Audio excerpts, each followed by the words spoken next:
Nah, ini jawaban hamba yang kedua. Hamba diciptakan oleh Allah untuk apa sih? Wa khalaqallahu lahu li khidmatillahi ta'ala al-musamma bi'abdiyun insyaallah. Wa khalaqallahu lahu, telah menciptakan Allah kepada hambanya untuk apa? Li khidmatillahi ta'ala. Apa itu khidmah? Khidmah itu adalah amalun bila gharadid dunya walakin gharadil akhirah. Beramal tanpa ingin dilihat oleh orang lain, tanpa ingin dunia, tapi beramal karena hanya Allah Subhanahu wa ta'ala. Susah ternyata jadi hamba. Nabi Muhammad sudah diakui oleh Allah sebagai hambanya, tapi kita jauh. Kita masih ngaku-ngaku sebagai hambanya Allah Subhanahu wa ta'ala. Karena jadi hamba itu berat. Kita sodako masih pengen dilihat oleh orang lain. Kita sholat masih pengen dilihat oleh pacar, masih pengen dilihat oleh orang tua, masih pengen dilihat oleh jamaah-jamaah. Susah ternyata. Tapi mudah-mudahan kita semuanya diakui sebagai hambanya Allah Subhanahu wa ta'ala. Amin ya Allah ya Rabbal Alamin. Pertanyaan kedua, di dalam Isra dan Mi'rajnya Kanjeng Nabi besar Muhammad sallallahu alaihi wasallam, berapa lamakah Nabi Muhammad Isra dan Mi'raj? Oke, kita balik lagi ke dalam surat Al-Isra. Kata Allah Subhanahu wa ta'ala, Bismillahirrahmanirrahim. Subhanalladzi asra bi'abdihi laylam minal masjidil harami ilal masjidil aqsa. Nah, kita lihat di dalam lafadz laila tersebut terdapat tanwin. Nah, ini tanwinnya, kalau kata santri, kata ulama, tanwinnya ini adalah tanwin nakiroh. Kenapa pakai tanwin nakiroh? Kita lihat di dalam kitab Tafsir Jalalain, karangan Syekh Jalaluddin Asy-Syuyuti dan Syekh Jalaluddin Al-Mahalli. Di dalam tafsirnya dijelaskan, wa faidatu dzikrihi bitankirihi ila taqlili muddati. Kenapa memakai tanwin nakiroh? Karena di situ menyebutkan dengan menyedikitkan waktu Nabi Muhammad SAW dalam perjalanan Isra dan Mi'raj. Jadi memakai tanwin nakiroh itu menyedikitkan waktu. Jadi Nabi Muhammad Isra dan Mi'raj gak setengah hari, gak satu hari, gak setengah malam, gak satu malam, tapi cuman sebentar. Bahkan kalau kita lihat di dalam kitab Dardir atau kitab Qissatul Mi'raj, ketika Nabi Muhammad berangkat Isra dan Mi'raj, berangkat dari tempat tidurnya di Masjidil Haram ilal Masjidil Aqsa, ke Masjidil Aqsa, lalu naik ke langit pertama sampai langit ketujuh, lalu masuk ke Sidratil Muntaha, balik lagi ke Masjidil Haram, diam lagi di tempat tidurnya. Masya Allah, subhanallah, ini tempat tidurnya masih hangat. Berarti ini bukti bahwa Nabi Muhammad Isra dan Mi'raj waktunya cuma sebentar saja. Kalau kita mengedipkan mata kita saja, Nabi Muhammad sudah berangkat dan pergi dari Isra dan Mi'rajnya Kanjeng Nabi besar Muhammad sallallahu alaihi wasallam.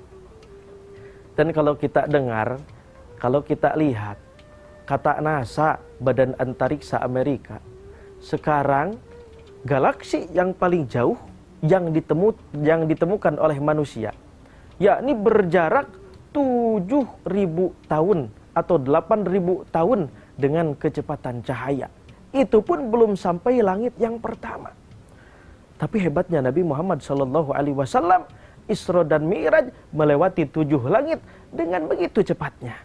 Tapi kata NASA, 8.000 tahun dengan kecepatan cahaya pun gak akan sampai. Itu pun masih belum langit yang pertama. Oh, berarti Ustadz, kan Nabi Muhammad berangkat pakai buruk tuh, ditemani sama malaikat Jibril. Kan buruk itu dengan kecepatan cahaya, berarti gak akan sampai dong sampai kapanpun juga. Iya, betul. Karena kenapa?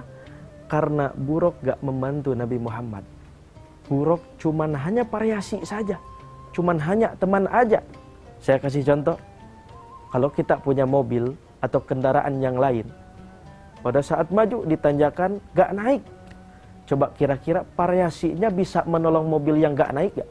Gak bisa, karena itu cuman teman saja, cuman variasi saja, gak akan bisa nolong.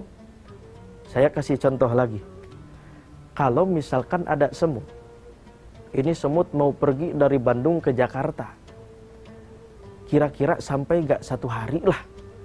Gak akan sampai, bahkan berbulan-bulan, bertahun-tahun gak akan sampai.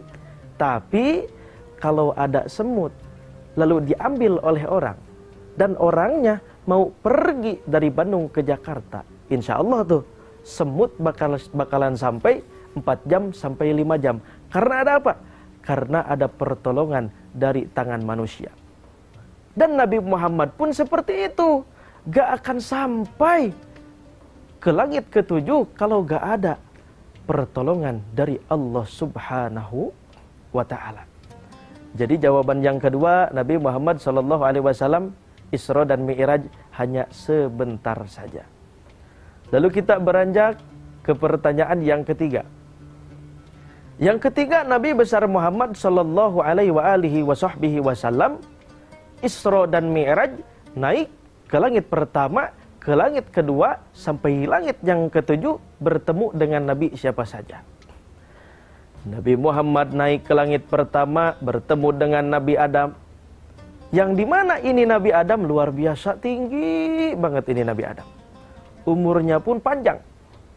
Bahkan kata ulama, umur Nabi Adam itu sampai kepada 960 tahun.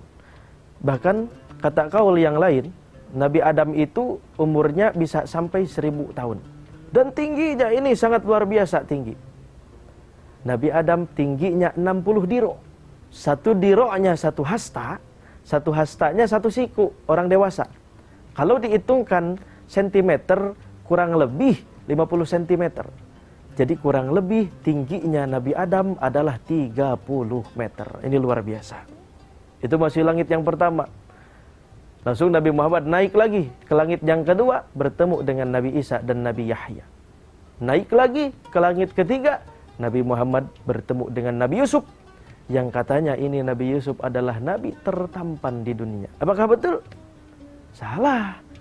Karena Nabi tertampan di dunia, ya ini adalah Nabi kita, Nabi Muhammad sallallahu alaihi wasallam.